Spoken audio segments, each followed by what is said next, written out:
പ്രബോധന രംഗത്ത് പുത്തനുണർവുമായി ലൗദി ഖുർആൻ masters club അവതരിപ്പിക്കുന്നു രാത്രി സന്ദേശം.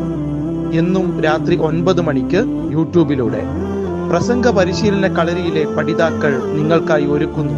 കേൾക്കുക, പ്രബുദ്ധരാവുക, മറ്റുള്ളവരിലേക്ക് എത്തിക്കുക. അൽഹംദുലില്ലാഹി റബ്ബിൽ ആലമീൻ വസ്സലാത്തു വസ്സലാമു അലാ റസൂലിൽ അമീൻ വഅലാ ആലിഹി വസഹ്ബിഹി അജ്മഈൻ. അമ്മാ ബഅദ്. റബ്ബി ഇശ്റഹ് ലി സ്വദ്രി വയസ്സിർ ലി അംരി വഹ്ലുൽ ഉഖ്ദതം മിൻ ലിസാനി യഫ്ഖഹു ഖൗലി. ആമീൻ. എന്റെ ശബ്ദം ശ്രവിക്കുന്ന മാന്യ ശ്രോതാക്കളെ, അസ്സലാമു അലൈക്കും വറഹ്മത്തുള്ളാഹി വബറകാതുഹു. പരിശുദ്ധ ഖുർആനിലെ സൂറ അൽ ബഖറയിലെ 127-ാമത്തെ ആയത്തില് അല്ലാഹു സുബ്ഹാനഹു തആല പറയുന്നുണ്ട്, ആ വീട്ടിൽ നിന്നും അതിന്റെ അടിത്തറ ഇബ്രാഹിമും ഇസ്മായിലും കെട്ടിയുയർത്തിയ സന്ദർഭം അവർ ഇങ്ങനെ പ്രാർത്ഥിച്ചിരുന്നു, റബ്ബേ, ഞങ്ങളിൽ നിന്ന് ഈ കർമ്മം സ്വീകരിക്കണമേ. നിശ്ചയമായും നീ തന്നെയാണ് എല്ലാം കേൾക്കുന്നവനും അറിയുന്നവനുമായിട്ടുള്ളവൻ. ഒരുപാട് പരീക്ഷണങ്ങൾക്ക് വിധേയനായ ഇബ്രാഹിം നബിയും മകൻ ഇസ്മായിലും കാബ മന്ദിരം കെട്ടിപ്പടുത്തതിന് ശേഷം ഇബ്രാഹിം നബി പ്രാർത്ഥിച്ച പ്രാർത്ഥനയാണിത്. സാന്ദർഭികമായി പറയട്ടെ, നാം എന്ത് സൽപ്രവൃത്തി ചെയ്താലും അള്ളാഹുവിനോട് ഇത് സ്വീകരിക്കണമേ നാഥ എന്ന് പറയുന്നത് നല്ലതാണ് എന്നാണ് ഈ ആയത്തിൽ നമുക്ക് മനസ്സിലാവുന്നത്.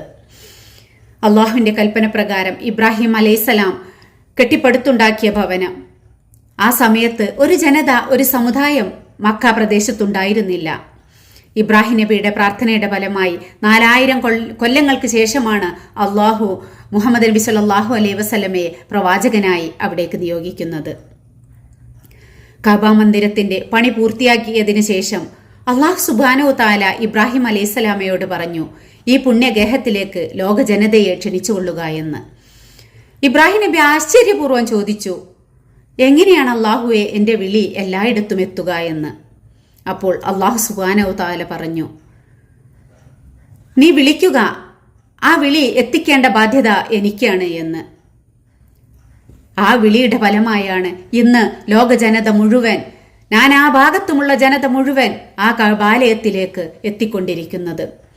12.86 മീറ്റർ നീളവും 11.3 മീറ്റർ വീതിയുമുള്ള ലോകത്തിന്റെ ഒത്ത് നടുവിൽ സ്ഥിതി ചെയ്യുന്ന കഅബയെയാണ് ലോകമെമ്പാടുമുള്ള ജനങ്ങൾ ഖിബലയാക്കി നമസ്കരിക്കുന്നത്. അത് മുസ്ലിം സമുദായത്തിന്റെ ഐക്യത്തെയാണ് സൂചിപ്പിക്കുന്നത്. ഈ മുഹറം മാസത്തില്, പുതുവർഷത്തിൽ, ഹിജ്റ വർഷത്തിന്റെ തുടക്കത്തില് കഅബയെ കിസ്വ, പുതുവസ്ത്രം അണിയിക്കുന്നത് നാം എല്ലാം കൗതുകപൂർവ്വം സോഷ്യൽ മീഡിയയിലൂടെ കണ്ടു. കഅബാലയത്തിന് ചുറ്റുമുള്ള മസ്ജിദുൽ ഹറാമിൽ ഒരു വക്ത് നമസ്കരിച്ചാൽ 1,00,000 പ്രതിഫലമാണ് അല്ലാഹു സുബ്ഹാനഹു തആല മുഹമ്മദ് നബി സല്ലല്ലാഹു അലൈഹി വസല്ലമയിലൂടെ നമുക്ക് വാഗ്ദാനം നൽകിയിട്ടുള്ളത്. 3 പള്ളികൾ സന്ദർശിക്കാനാണ് നമുക്ക് അനുവാദം നൽകിയിട്ടുള്ളത്, സിയാറത്തിനായി അനുവദിച്ചിട്ടുള്ളത്.